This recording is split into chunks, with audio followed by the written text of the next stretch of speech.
안녕하세요. 평가과장입니다. 자, 파트 3 질의응답 시간인데요. 1번, 2번 파트 설명 좀 잘 들으셨나요? 이제 세 번째 설명을 좀 드리도록 하겠습니다. 극적. 예, 이마가 갑자기 가려워서. 예, 화면 보고 말씀드리겠습니다. 평가집회 17번 감염관리 활동에 대한 질문이었는데요. EM 소독제와 실내 자체 소독 실시하는 경우 인정되나요? 라는 부분인데, 결론은 안 됩니다.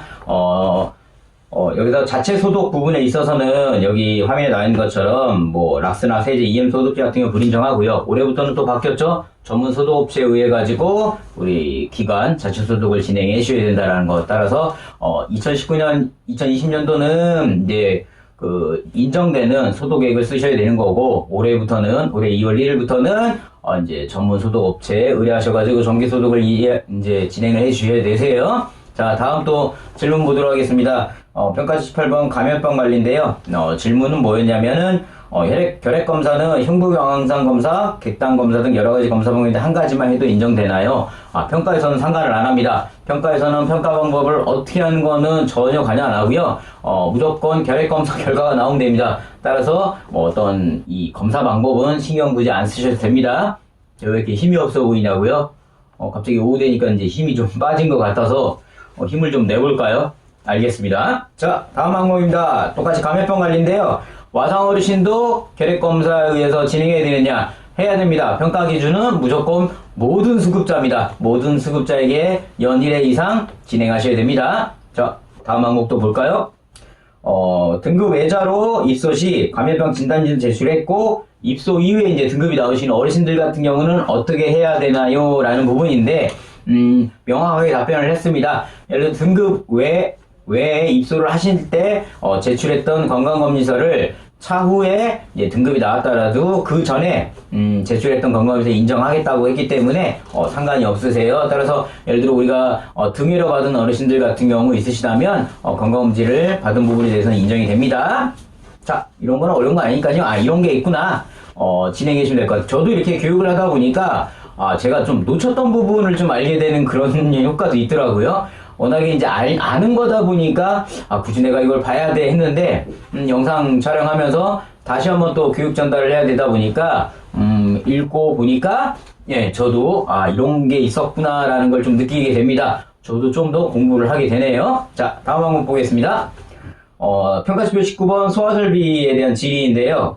예를 들어 시설과 주관보를 이제 병행해서 운영을 하면은 이제 소방점검은 하나로 해도 되나요? 예, 하나로 하셔도 됩니다. 하나로 해도 되는데 시설과 주관보에 대한 각각 기준이 약간 더 차이가 있습니다. 따라서 시설에는 시설에 맞는 기준을 만족해야 됩니다. 따라서 하나로 해도 인정이 된다라는 거. 특별하게 이런 거 같은 경우는 전문업체에 불러다 진행하시는 거기 때문에 기관 전체에 대한 소방점검을 하는 거기 때문에 큰 문제는 없으세요. 자, 다음 항목은 평가지표 20번 전기가스 설비입니다. 매월 외부 업체에서 전기 설비를 이제 안전점검을 받는데, 그렇다 하더라도, 매년 점검을 또 해야 되나요? 전문 업체. 여기서 중요하신 거는, 화면에도 나와있지만 법적 대행 업체가 만약에 매월 나와서 진행하는 거라면, 굳이 1년에 한 번 또, 업체를 불러서 하시지 않아도 됩니다. 법정 대행 업체가 매월 하고 있기 때문에 만족이 다 되는데, 만약에 이 외부 업체라도 법정 대행 업체가 아니라면, 연일에 하는 부분은 인정이 안 되세요. 따라서 우리가 매월 점검하는 부분에서 법적 대행 업체인지를 반드시 확인해 주셔야 됩니다. 자, 다음 항목 말씀드리면 아까 항목이랑 또 같은 개념인 것 같으세요? 이거는 그냥 넘어가도록 하겠습니다. 같은 내용이니까요. 자, 또 하나 보면은 자, 이번에는 평가지표 21번 재난상황 훈련입니다. 기관의 선택한 한 가지 재난훈련 매뉴얼이 있으며 그에 대한 훈련을 실시하면 인정이 되나요? 예. 재난 상황 안에는 우리 보통 많이들 하시는 화재가 있고 지진도 있고 그쵸? 여러 다양한 게 있는데 거의 대부분이 이제 우리나라는 지진이랑 조금 멀다 보니까 화재를 많이들 하세요. 그래서 이제 저도 저희 거래처 원장님들 보통 해드리는 게 다 화재입니다. 화재로 하셔도 인정이 다 됩니다. 근데 이제 권장은 너무 화재만 하지 말고 지진이나 그 외적인 것도 좀 대응 매뉴얼을 구성해서 진행하라고 하는 건데요. 이 부분은 굳이 화재로만 해도 감점 사유가 된다는 건 아닙니다. 그러나 이제 지진 같은 경우도 해 놓으시면 좋다라는 거. 예, 재난상황 대응 매뉴얼도 제가 전에 교육을 진행해 드렸었죠. 이 질의응답 보시면서 저런 게 있었나라는 게 있다면 또 전체적인 큰 흐름을 보고 싶으시면 기본편에 해당되는 영상으로 돌아가서 시청을 하시면 되세요. 아셨죠? 이 질의응답 시간에 제가 그것까지 세밀하게 다 설명드릴 시간이 안 됩니다. 이해되셨죠? 자, 다음 항목 보겠습니다. 똑같이 재난상황 훈련인데요. 재난상황 교육 시 참여 못하거나 이후에 들어온 신규 수급자의 경우 추가 교육을 실시해나요. 재난상황 같은 경우는 화면에 보시는 것처럼 연간 계획을 잡아서 진행해야 된다고 지난 시간에 제가 말씀을 드렸었습니다. 뭐 6개월에 한 번씩 반기별 한 번씩 재난훈련을 진행해야 되기 때문에 통상 우리 기관 예를 들어서 6월, 12월 두 번 하겠다고 한다면 이 질문에서 나오는 건 예를 들어 어르신이 7월에 들어오셨다면 재난상황 훈련을 이 어르신에 맞게끔 또 해야 되느냐라는 질문인데 그게 아니고 그 연간 기간 교육 계획이 있었던 것처럼 12월에 진행하시면 되세요. 12월에. 네, 그러시면 여기서 그래서 중요한 거는 연간 계획서가 꼭 있으셔야 됩니다. 제가 항상 그 지난 강의에서도 말씀드렸지만 항상 모든 평가 항목 자체에는 맨 앞에 규정과 연간 계획이 들어와 주시는 게 좋으세요. 물론 그게 운영 규정 안에 포함이 되는 걸로 연동이 돼야 되는 거지만 항상 항목별로 규정과 연간 계획서를 넣어주는 게 좋습니다. 자, 또 재난상황 훈련입니다. 코로나19 관련 재난상황 훈련을 훈련에는 교육으로 진행해도 될까요? 네, 평가에서는 코로나19 때문에 교육으로 해야 된다라고 합니다. 근데 그러면서도 여러 가지 얘기가 나오는데 뭐 읽어보시면 되는데 제가 볼 때 그냥 훈련으로 하셔도 될 것 같아요. 왜냐하면 재난생활 자체가 외부 인원을 우리가 불러다 하시는 게 아니잖아요. 내부 자체 우리 어르신들과 우리 직원들끼리 진행하는 거기 때문에 또 6개월에 한 번 진행하는 겁니다. 예를 들어서 내가 원래 우리 재난상황 훈련 계획이 6월에 계획되어 있지만 6월 뭐 코로나가 어느 정도 주의 단계 밑으로 이제 내려와 있는 상태라면 훈련을 변경해서 진행하셔도 되는 겁니다. 물론 교육으로 진행해서 여기 화면에 보시는 것처럼 뭐 교육에 대한 거를 뭐 토론을 진행해서 일자 시간 장석 참가자 내용 사진까지도 전부 다 뭐 여러 가지 부분들 다 교육 자료를 진행하셔야 됩니다. 뭐 이렇게 하셔도 되고 네, 제가 추천드리는 것처럼 그냥 재난상황을 훈련하시는 게 더 낫다라는 말씀 드리겠습니다. 이런 질문들을 보면 핵심적인 질문들 하신 것도 있고 또는 뭐냐면 이제 이런 정규적인 FM적인 매뉴얼에서 좀 비껴나가려고 하시는 분 있으세요? 나 훈련 귀찮고 교육으로 하면 안 돼? 우린 교육을 했었는데 이 교육을 좀 인정하게 해줘. 그냥 훈련 매뉴얼대로 훈련을 진행하시는 게 더 나으세요? 자, 다음 항목 보겠습니다. 평가지표 22번 응급상황 대응에 대한 질의인데요. 뭐 어르신마다 그 개인용 응급 목걸이도 인정이 되나요? 라는 부분인데요. 네, 안 됩니다. 응급벨의 설치 목적은 중요한 거 하나가 뭐냐면 첫 번째는 응급 상황에 대한 거를 알리는 목적도 있고요. 두 번째는 뭐냐면 이 어르신이 어디에 있는지 위치에 대한 부분도 파악을 합니다. 예를 들어 어르신이 목걸이를 넣고 눌렀다고 해서 이 어르신이 어디에 있는지 우리가 모르기 때문에 달려갈 수가 없습니다. 전방을 다 뒤져야겠죠? 또 어디서 막 응급벨이 막 여기저기 울리게 되면 힘들어집니다. 그래서 평가에서도 뭐냐면, 긴급시 울려야 되는 것, 또 우리 어르신의 위치가 어디 있는지 파악하는 게 중요한 거기 때문에, 목걸이는 안 되세요.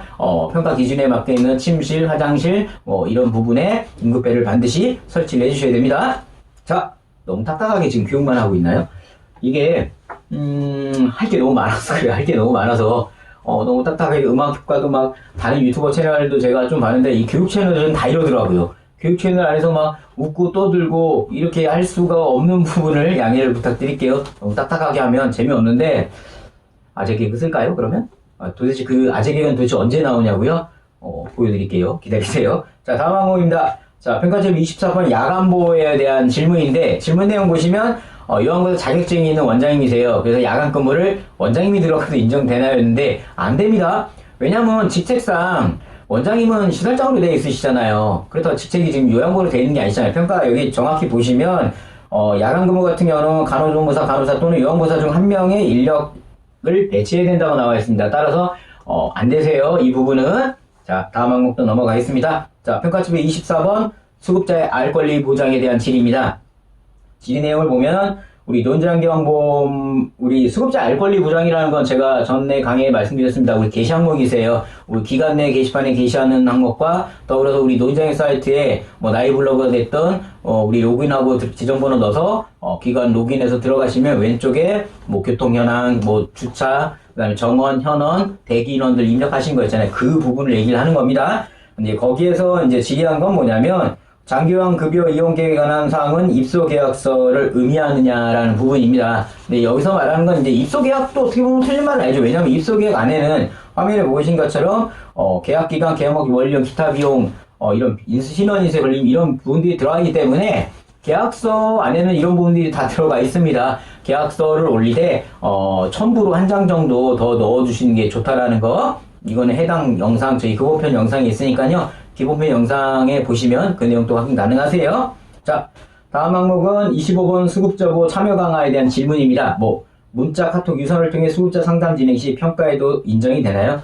예, 다 인정이 됩니다. 인정이 되는데 반드시 들어야 될 게 뭐냐면 여기 보신 것처럼 일자, 상담 직원, 상담 내용, 그 다음에 상담 대상자 이런 부분들이 다 포함이 돼야 됩니다. 그럼 이게 카톡으로 그런 내용들을 다 보내고 보호자한테 그런 내용들을 다 우리가 회신한 다음에 다시 또 정리를 해야 되는 부분이 있으세요. 따라서 차라리 기록은 상담일지 기록하시고 상담 방법에다가 유선, 카톡 적어주시는 게 더 좋습니다. 상담일지 같은 경우는요. 자, 다음 또 질의 보겠습니다. 같은 항목인데요. 수급자 의견을 급여에 반영할 때 모든 수급자에 대해 이제 1회 이상 급여에 반영해야 되는 부분과 또는 상담이 아닌 우리 보호자 간담회나 자체 만족 등에 나온 의견을 수용하여 급여에 반영해도 인정이 되나요라는 부분인데요. 첫 번째, 지금 질의했던 게 뭐냐면 모든 수급자에 대한 의견 수렴에 대한 반영을 해야 되느냐 아니면 의견이 있었던 분만 반영이 되느냐는 건데 의견이 있었던 분만 해도 인정이 되세요. 근데 이제 저 같은 경우는 의견이 없다 하더라도 우리 그 관찰자의 입장에서 어르신에 대한 부분을 집어넣어서 그 다음에 급여 계획에 반영을 시킵니다. 왜냐면 우리 기관에서 만약에 그렇게 하라고 하신다면 아마 전부 다 의견 없다고 적어 놓으실 거예요. 딱 한 분 정도만 의견이 있다고 하시는데 평가간에 괜한 오해를 사고 또 어르신에 대한 서비스 제공 차원에서는 제 생각에는 수급자 분기에 한 번씩 상담 진행하고 설사 수급자가 치매로 인해서 대답을 못하고 또 보호자는 알아서 잘해달라 하는 의견이 없는 부분이지만 우리의 관찰자, 수급자 보호자는 특별한 의견이 없지만 옆에 관찰자인 제 입장에서 바라볼 때는 우리 어르신이 좀 보호자에 대한 관심을 원하시는 부분이 있기 때문에 보호자의 전화 연락이라든가 방문을 요청해서 어떤 이런 부분을 해결하는 부분이 좋겠다. 이런 의견을 넣어주시면 훨씬 나으세요. 왜냐하면 수급자가 아니라 평가관이 우리 기관에 방문해서 말씀드렸죠. 기관 정원 인원에 따라서 우리가 어르신을 뽑아보는 인원이 다르세요. 30인 이상이면 4명을 바라볼 텐데 근데 만약에 다 의견 없는 어르신만 뽑으면 당황하실 겁니다. 그러니까 그런 부분이 있기 때문에 의견이 있는 분만 하셔도 된다. 그러나 권장사항으로 전체 다 어르신에 대한 의견을 반영해 주시는 게 좋다라는 부분 말씀드리겠습니다. 또 여기 상담이 아닌 보호자 자체 다 인정이 됩니다. 다 인정이 되는데 이런 인정되는 부분을 여가나 우리 그 인지 프로그램에도 3개월에 한 번씩 의견 수렴해서 결과 반영하는 거랑 중복되시면 안 되세요. 두 개 별도인 겁니다. 별도. 자, 다음 항목도 말씀드릴게요. 똑같은 항목인데요. 자, 보호자의 소통을 위해 보호자 간담회를 해왔는데 코로나19상 이를 수급자 간담회로 대체할 수 있나요? 안 되죠. 우리 보호자회 하라고 했잖아요. 수급자 간담회 하면 됩니까? 그리고 솔직히 어르신들 물론 표현을 할 수 있지만 우리 일반적인 의사 표현 능력이시라면 아마 요양원이나 이런 데 입소가 힘드실 거예요. 물론 신체가 너무 힘들어서 입소하신 분도 있지만 그래서 불가능합니다. 반드시 보호자와의 간담회를 진행해 주셔야 됩니다. 안 되세요? 자, 다음 질의를 보도록 너무 쉴 새 없이 가죠. 예, 이 양해를 부탁드리겠습니다. 자, 다음 항목입니다. 평가지표 26번 전업성 및 사생활보호입니다. 전업성 및 사생활보호. 이 항목은 뭐였죠? 우리 어르신들에 대한 어떤 개인정보, 개인 프라이버시적인 프라이버시. 영어 발음이 좀 안 좋죠? 예, 이런 부분인데, 자, 질문 뒤에 각방마다 기억 D자 형태의 칸막이가 구비되어야 되나요? 네, 구비되어 있어야 됩니다. 칸막이 또는 커튼이 구비가 돼 있어야 되고, 그런 칸막이나 커튼은 우리 어르신의 전신을 가려야 됩니다. 예를 들어 어르신이 방바닥 생활하신다면 방바닥까지 내려와야 되는 거고요. 우리 어르신이 침대 생활하신다면 침대까지 가려지는 형태로 칸막이나 커튼이 있으셔야 됩니다. 자, 다음 질문 보겠습니다. 똑같은 건데요. 수급자 침실 출입구에는 성명을 예를 들어 가운데를 가려서 홍땡동 형식, 이거 전에 강의했어요. 제가 이거 갖고 되게 실수했던 것 같아요. 홍땡동, 이렇게 했던 것 같은데, 그렇게 홍땡동, 또 헷갈리기 시작하네요. 형식으로 부착했는데, 개인 서랍장, 물병, 의병, 의복 등의 수급자 이름을 써야 되느냐라고 하는데, 여기에서는 성명 부착을 안 해도 된다고 나오는데, 저는 하나고 말씀드릴게요. 왜냐면 이게 우리 평가 식단이었나요? 식수관리 부분인가? 거기에 분명히 우리 어르신마다 필요한 분은 개인 물통을 제공하게 돼 있다라는 평가 항목이 있습니다. 그러면 예를 들어 물통에 이름이 없다면 이게 어느 어르신 건지 모르겠죠. 따라서 저는 평가 매뉴얼에서는 뭐 이름 안 쓴다고 하지만 저는 쓰라고 말씀드리도록 하겠습니다. 이름 쓰는 경우가 아니라 개인 보관함에도 이름을, 왜냐하면 개인 보관함 저번에 말씀드린 이 항목은 또 치매 환경 조성에도 연경이 되세요. 치매 환경 조성이 뭐였죠? 우리 어르신의 치매 환경을 예방하기 위해서, 치매를 예방하기 위해서 환경을 조성하라는 부분이었잖아요. 그래서 어르신 예전에 쓰시던 물건이라든가 어르신 가족 사진들을 놔야 될 때, 물론 침상에 놔도 되지만 침대는 어르신이 누워 계시기 때문에 옆에 개인 물품 보관함 쪽 올려주시면 좋기 때문에 거기에 좀 이름을 적어주시는 게 훨씬 저는 낫다라고 말씀을 드립니다. 이게 그러니까 매뉴얼대로만 읽으면, 물론 매뉴얼대로 이렇게 하시려고 끝내면 되는데, 이제 경험상 평가 때 이게 실제 달라지는 경우도 저는 말씀을 드릴 수밖에 없어요. 뭐 매뉴얼대로만 읽으면야 뭐 어려운 것도 없죠. 그럼 이런 영상 찍을 필요도 없는 거고요. 거기에 이제 경험상 보태셨던 걸 또 말씀드립니다. 물론 제 말이 정답은 아닌데 감점은 없다는 건 말씀드릴게요. 제가 더 하라 말했지 평가 기준보다 낮춰서 하는 경우는 없습니다. 자, 쉴 틈 없이 말했네요. 저 말 굉장히 많이 하죠? 예. 말하는 거 타고난 것 같습니다. 지금 하루에 영상 찍고 뭐 말하고 전화통화하고, 요새 같은 경우 어저께였나요? 저희 거래처 기관도 69사정 29인정원인데 69사정을 29인정원이면 몇 개 만드는지 아세요? 29명이죠? 만약에 그 어르신들이 3년 되셨다면 곱하기 3입니다. 1년에 한 번이잖아요. 그러면 80개 정도 내용을 구성해야 됩니다. 그러면 까마득합니다. 내용을 만들다 내용이 설명 안 되기도 하는데, 어쨌든 그러다 보니까 애가 정신이 지금 나가고 있습니다. 이 영상 찍으면서도. 자, 다음 또 말씀드리도록 하겠습니다. 자, 삼천포 잠깐 빠졌고요.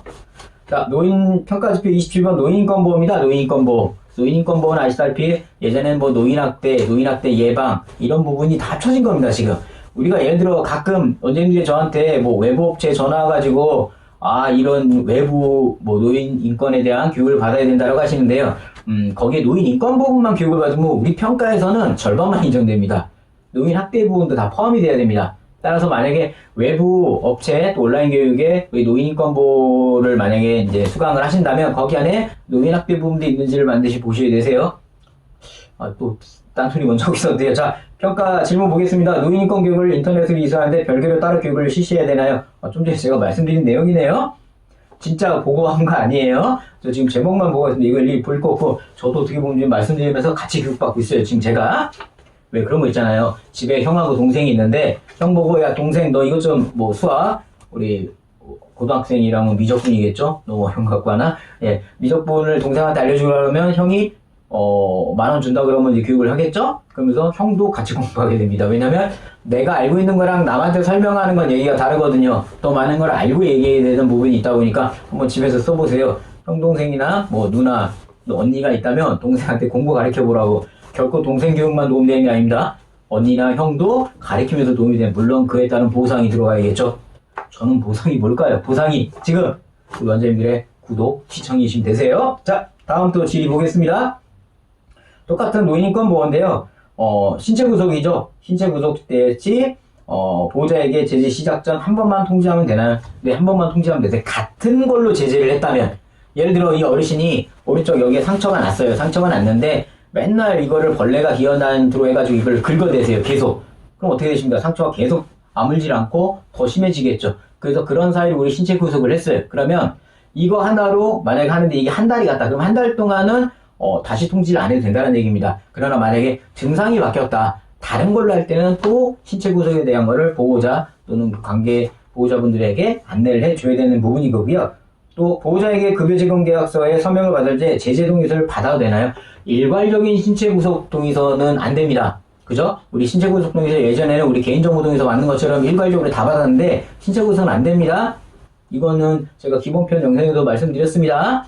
지금은 기본편 설명 시간이 아니에요. 지름답 시간이기 때문에 기본편 영상에 다 있는 부분 좀 들어오세요. 다 들으면 기본편 영상 또 안 들으실 거잖아요. 지금 이걸 먼저 보시는 분들은 궁금증 유발, 그러면 시청이죠. 시청이 늘어나고 그럼 구독이 늘어난다. 그죠? 유튜버 저도 한번 네이버에 검색해봤습니다. 어떻게 하면 조회수를 올리고 영상실을 올리고 정답을 하더라고요. 양질의 콘텐츠를 올리면 된다. 말이 쉬운 거죠. 그죠? 자, 다음 평가 항목 말씀드리겠습니다. 또 노인인권 보호인데 아까랑 같은 개념인 것 같으세요? 뭐 이 부분은 뭐 우리 뭐 휠체어 침산한 거 올리는 건데 이거는 그냥 뭐 아까랑 같은 설명을 봐주시면 될 것 같으세요? 자, 다음 질문 보겠습니다. 이것도 다 같은 개념이세요. 뭐 비관을 손으로 빼는 행동, 아까 제가 상처 벌어진다라는 개념으로 마찬가지로 같은 증상에 대해서는 이제 한 번에 통보지만 하면 되고요. 만약에 제재 사유가 달라질 경우에는 다시 통지해야 된다라는 거. 지금 뭐 보이시는 이 질문도 마찬가지입니다. 뭐 업체들을 최초로 시행했을 때 보호제에 통지했고 현재도 동일한 업체들 하면 매 해마다 해야 되나요? 아까 같은 얘기입니다. 같은 내용이라면 한 번만 통지를 하고 제재가 달라질 경우에만 다시 계속 통지를 해주셔야 된다는 겁니다. 자, 또 노인인권보호네요. 평가지표 27번. 요구자가 요구사항과 불만사항을 청취 및 조치 확인 시 노인학대 예방과 관련된 내용이 있어야 되나요? 당연히 있어야겠죠. 근데 여기서 또 우리 원장님들이 오면 다 없다 하시면 안 되세요. 뭐 하나라도 있겠죠? 없으면 저 같은 경우 내용을 좀 만들어야 노인 수급자의 요구사항과 불만사항을 뭐 여러 가지 뭐 예를 들어보면은 우리 요양원이 주변에 산책로가 우리 어르신들이 좀 또 돌아다니는 게 좀 힘들 부분이 있으니까 좀 개선해 달라든가, 또 우리 어르신들에게 요양보사님이 뭐 아들 딸처럼 잘해주시지만 좀 더 그래도 예의를 갖춰서 대해줬으면 좋겠다, 이런 부분이라든가 이런 부분 하나 넣어서 개선 방향으로 회의에 집어넣으시면 훨씬 좋을 것 같습니다. 지금 뭐 평가지표 27번까지 우리 노인장애보험 사이트에 올라온 질의응답에 대한 설명을 드렸습니다. 뭐 질의응답 파트 3 부분을 지금 말씀드렸는데요. 어떠셨나요? 이렇게 좀 차분한 목소리로 한번 강의를 드리는 건 일부러 한번 컨셉을 바꿔봤어요. 전 시간 혼자 신난 것처럼 막 하다가 한번 차분한 목소리로 해보는 거 어떨까 해서 영상 찍어봤는데, 자, 뭐가 나온지 댓글로 말씀해 주시면 그걸로 제가 바꿔보도록 하겠습니다. 이제 오늘 파트 3 설명을 드렸고요. 또 연속해서 계속 파트 4, 파이프 6를 올려드리도록 하겠습니다. 영상을 한 번에 찍을까 하는데 솔직히 저도 힘들고요. 영상을 시청하신 분들도 내용이 너무 길면 지루합니다. 그죠? 저도 또 이게 희한한 게 같은 내용도 영상을 다르게 와서 찍는다 그러면 또 이게 제가 기분이 또 달라지더라고요. 그래서 오늘 이 파트 3는 이 정도에서 영상 시간을 마무리하도록 하겠습니다. 힘찬 하루 보내세요. 평가장이었습니다. 감사합니다.